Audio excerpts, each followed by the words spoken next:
See him a beast when you hear that sound like yeah, beat on the beat when you hear that sound like woo. Yeah, bitch and the champ only need one round like yeah, me, I'm a G-Ring, he in the sound like Mike Owens here, joined today by Dennis Buzukja, who returns to action UFC 295, facing Jammal Emmers.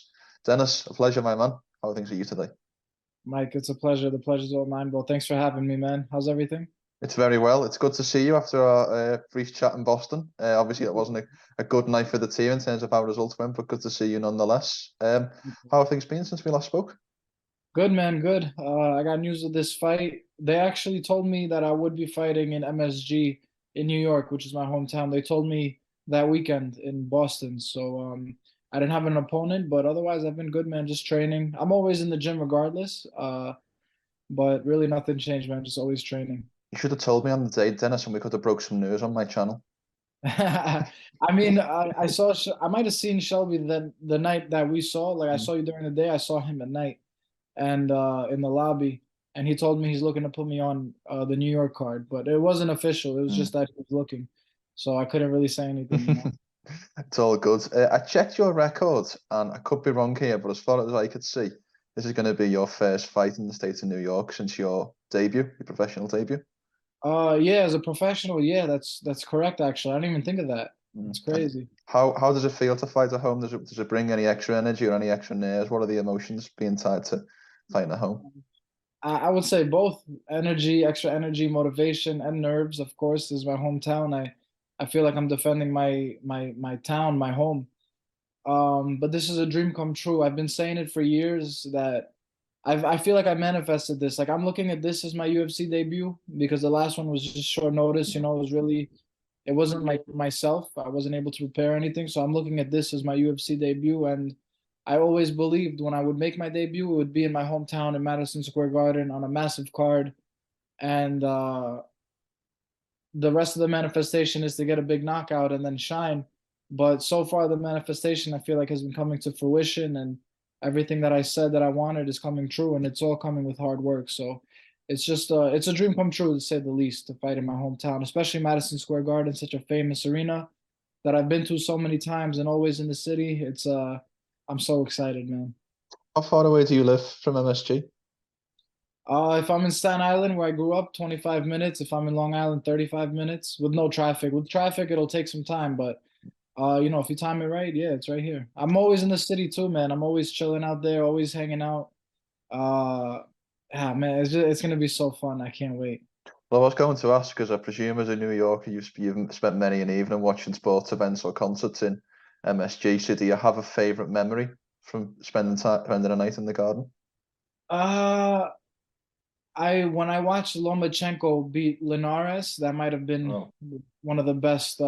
Yeah, I think that might be the best memory that I have there. I recently saw Dave Chappelle there a few weeks ago. That was awesome. But seeing the atmosphere. You know what? Actually, Amanda Serrano versus Katie Taylor. That was Wow. a sick main event, and great atmosphere, great energy, great crowd. Of course, a fight night. That was actually I would say were my top two memories in MSG. I love it. Does it change anything fighting in your home sense fighting in your home state in a negative sense? Because as I mentioned, your phone might be blowing a little bit more for people trying to get tickets. You'll be sleeping in your own bed, presumably the night before. What are the negatives of potentially fighting at home? I would say just extra pressure, maybe. Depends on who you are. I wouldn't say it's a negative for me. I'm really just looking at it as all positives. The only negatives would be if things go wrong. But I tend not to think about those things. I'm always like a glass half full type of guy, and I always look at the positives and visualize and meditate about the positive things. So as of right now, I can't see any negatives about this. I love it. As I mentioned off camera, we met up in Boston. It was the first time I'd been to America. So one day I will get to New York. But you said you're from Staten Island. What's the best state or best region of New York and why? Man, it's so funny. So we have 5 boroughs in New York Boroughs, City. that was it. Yeah, Brooklyn, Staten Island, Manhattan, Bronx, and Queens. Every borough has its own like little community, little culture, and then within those boroughs, there's like neighborhoods that have their own cultures as well. So I would say maybe for me, I really like Queens. A lot of culture in Queens, a lot of history. Between Queens and Manhattan, I would say are my favorite boroughs that I like to hang out in the most. I love it. Well, as I mentioned, you'll be making your return to action, your second UFC fight against Jammal Emmers in just over a month's time. Size your opponent up for me. Give me your overall scouting report of what you see on the next one. He's experienced. He has a lot of fights. He beat Sanhagen, who is a 35er, but he's extremely skilled. Emmers, he's good. He's tough. He does some things well. He moves really well. What he does well. He's well-rounded. But he's nothing special, nothing I haven't seen before, nothing like to blow me away or whatever. He's a tough opponent. I'm taking him very seriously. But I do think he got robbed the last fight. I thought he won the last fight, so I'm looking at him as a record of 20 wins and 6 losses. But he's another man with 2 arms and 2 legs who bleeds like me. And the fire that I have right now and the energy and the motivation, especially coming off a loss on my last fight, I really want to put it on this guy. 100%. You're right there actually, because I thought he deserved to win his last fight, but in terms of his UFC run, he's 2-3. His 3 losses being 2 splits, and then obviously the Sabatini quick submission loss. Where do you think are potential vulnerable areas in this fight? Where do you think are the areas that you feel like you can exploit over your opponent? I think in terms of just mentality, fight IQ, I think I'll be able to put a better game plan together than him and execute better. I think he just goes along with what the other guys do, his opponents, like looking at the Giga fight, looking at the Jack Jenkins fight, he doesn't really put things together too well in terms of like game planning. I think that's going to be a big difference in this fight. Like I said, physically he's well-rounded and he is skillful, but I think in terms of what I have to do to win and what he has to do to win, I think I'll put it together better. Yeah, 100%. Look, you mentioned the last fight a couple of times there, so I want to get into it. Obviously, this year made your debut on less than ideal circumstances. I think about 4 or 5 days' notice against Sean Woodson back in Nashville in August.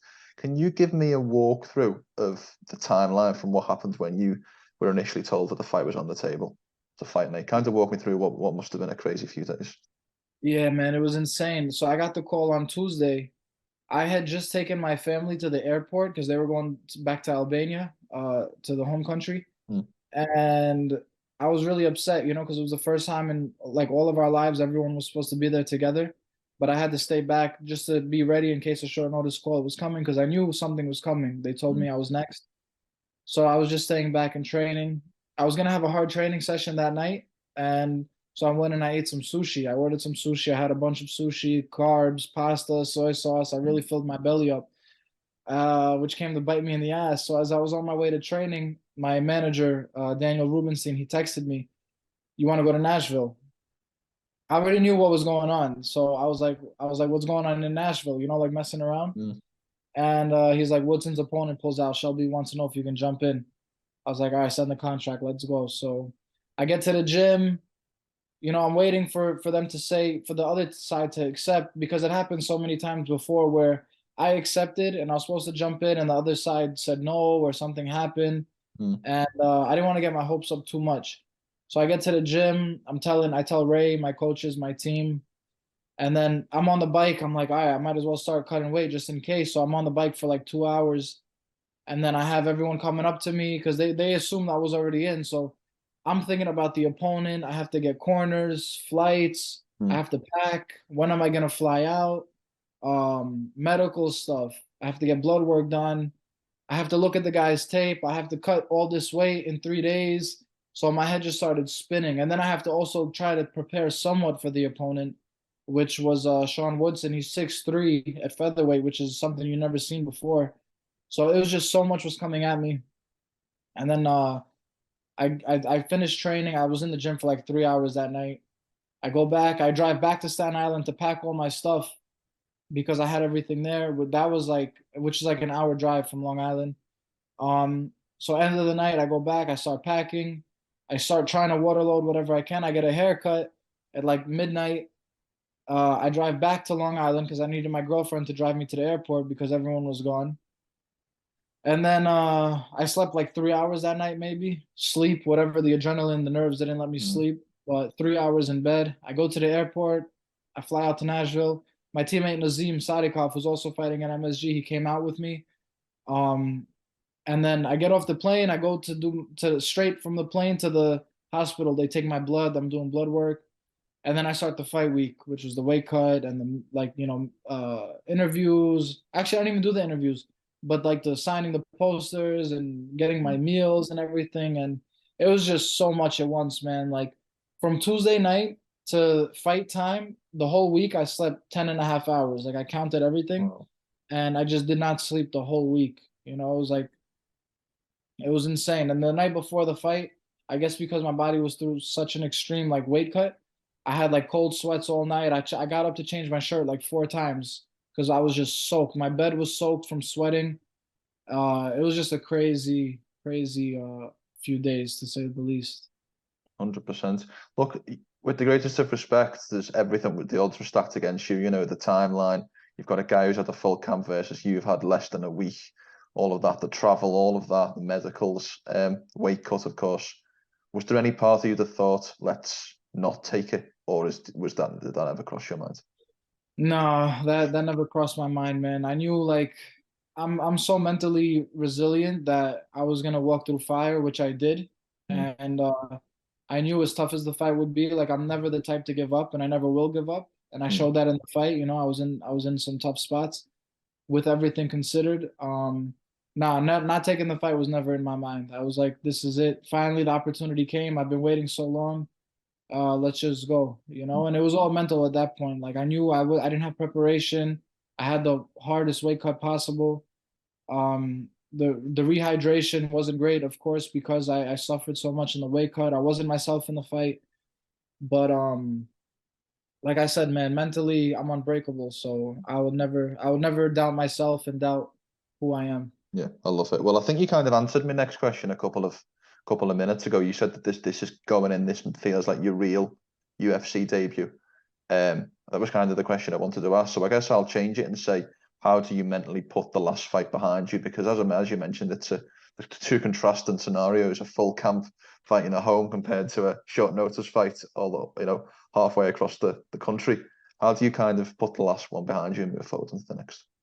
You know, like I said before, I always look at things in the positive sense. So I'm looking at it like if I was able to fight a 6'3" Woodson on a full camp and I had a horrible weight cut, no sleep and no preparation, and was able to fight the full 15 minutes, you know, me with a full camp in Hungary, I think I'll perform at the best of my abilities and show the best Dennis Buzukja there is. And really, and knowing that, and with everything I took from the last fight and the experience from the last fight, I really think there's nothing this guy will have for me that will stop me from beating him. I love it. I imagine there must be a good buzz around your gym at the moment with Matt Frevola and Nazim Sadykhov's news that they'll also be fighting on the card. Frevola obviously in that big fight against Benoit Saint-Denis. Who's Nazim fighting again? I did say it this morning, but the name The escapes me. Slava Claus guy from Slava Klus. Yeah, yeah. Borshev. How beneficial is it for you to have other guys in the room preparing to train on not only the same timeline, but literally the same day? Because I imagine when you guys are in that room sparring and getting ready, there must be a very much an intensity and a good Yeah. vibe. Yeah, man. The energy is insane right now. We're all like, it's like a war zone in the gym right now. Everyone is just firing all full steam ahead. You know, no pun intended for steamroller, but the energy is insane. And like I said before, we manifested this because after Nas beat McKinney, we were all saying like that we're all gonna fight at MSG together this year. Me, Nas, and Frevola. We just kept saying it and saying it, and then lo and behold, look what happened. We're all fighting on MSG. So it's just so funny how things play out. Like we kept saying it, and the things we've been saying have been happening. And now the last piece to the puzzle is get a good training camp and go perform, and we all get these big wins in our hometown. You know, we're defending our turf, like we said, we're defending our home. No one's gonna take this from us, and having each other there to support each other, like we really care about each other. We're brothers. You know, we sweat, we bleed together. So there's a type of bond there, and especially we're sharing the same nerves and energy and commitment. It's just like it's not just 1 versus 1 in the cage. It's our opponents versus all of us at once. So that's what we're bringing to the table that no one else on the roster is going to be able to bring this, especially this card. Yeah, and making like those difficulties with diet and obviously the weight cut on Thursday night, that makes it all a little bit easier because you guys have all got to go through it together, and there's like that team camaraderie.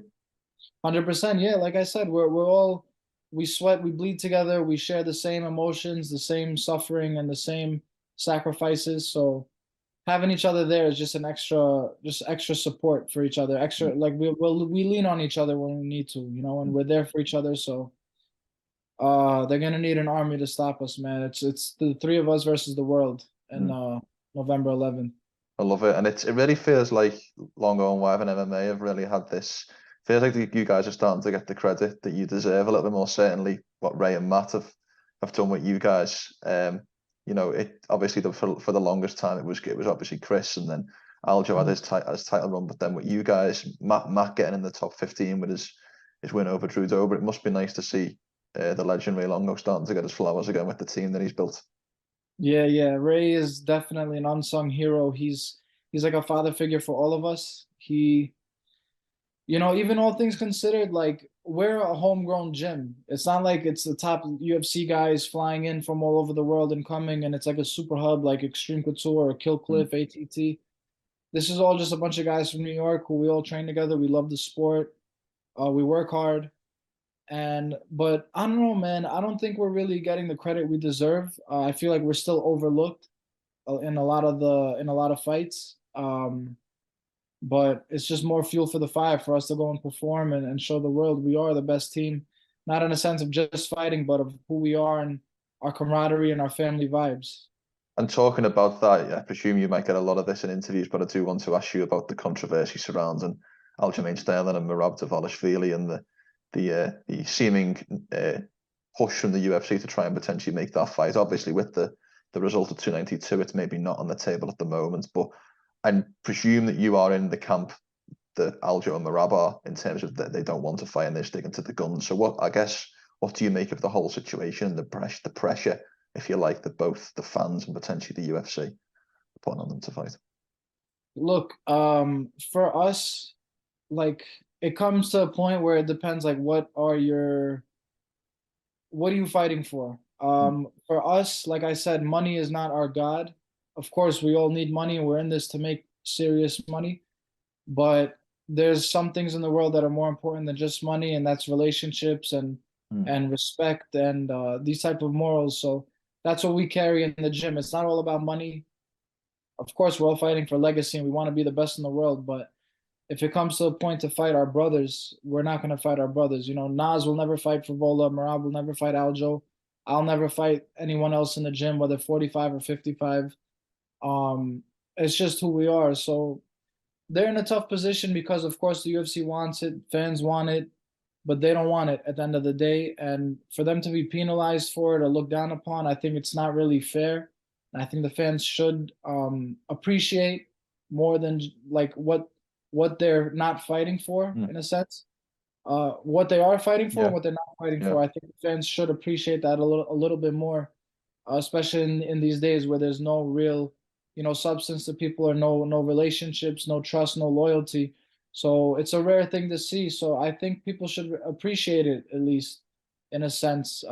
Maybe they won't get to see the fight, but I think in a bigger picture, I think it's something that should be appreciated. Yeah, I couldn't agree more. Well said. We'll turn the conversation back to yourself for one final question, Dennis. Obviously, we talked about the different circumstances between your UFC debut and your next fight coming up in terms of the camp, in terms of the time and all of that being on your side. I presume you never got to show what you would have liked to in your UFC debut. So going on to this real quote unquote debut, what are you looking to show in MSG on November 11th? I'm looking to show just the next generation of fighters, especially out of the Serra Longo team. Just well-roundedness. I'm really looking to put it all together with the striking, with the grappling, defensively, offensively. I just think me at my best, I really will be world champion, and I've said that, and my team believes it. So I'm gonna go in there and just put it all together. Speed, accuracy, power, strength, endurance, a will, you know, strong like a lion heart, and really just put on a beautiful performance. Whether the finish comes or not, he's a durable guy. You know, whether I finish him or not. If he's worthy, he'll last in there 15 minutes with me. But I'm looking to just put a beautiful performance, especially in my hometown. And I'm always looking for the finish regardless. So I'm going out there to take this guy's head off, whether it's on the feet, whether it's on the ground, wherever he tries to put the fight. I'm ready for everything. I love it. Well, Dennis, it was great to see you in Boston, to see the rest of the team. Spend a little bit of time with you guys. I know it was only brief, but it was great to see you in Boston. Great to see you back, booked in action. I wish you the best of luck for the rest of fight camp. Enjoy it. Enjoy this proper fight camp, because I know you never had one for the last one. I look forward to seeing you back in action. Thank you, Mike. I appreciate it, man. I appreciate your energy. Thank you for your time. And I hope to see you soon, brother.